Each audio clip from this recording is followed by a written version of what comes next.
সকলকে জানায় জয় যিশু। মিতভাষী হও।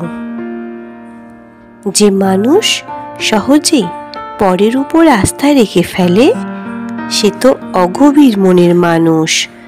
যে মানুষ পাপ করে সে নিজেরই ক্ষতি করে। যে মানুষ অধর্মের কাজ করে আনন্দ পেয়ে থাকে সে তো দণ্ডিতই হবেই। যে পরচর্চা করতে ঘৃণা করে সে অধর্মের হাত থেকে রক্ষা পায়। এর কথা ওর কাছে বলো না কখনো, তাহলে তোমার কোনো ক্ষতি হবে না। বন্ধু বা শত্রু কারো ব্যাপারে বলো না কোনো কিছু।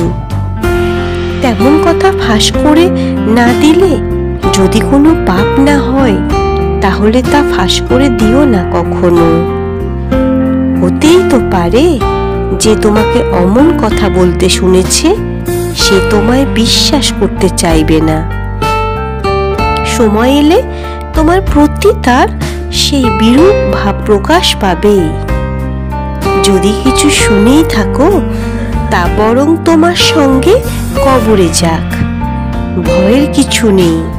সেই কথার চাপে তুমি ফেটে পড়বে না। নির্বোধ গোপন কিছু যদি জানতে পারে সে তখন প্রসব বেদনারই মতো কষ্ট পেতে থাকে। গর্ভিণী নারীর মতো দশা হয় তার।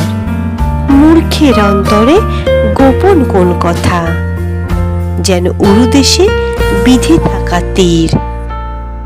আমেন।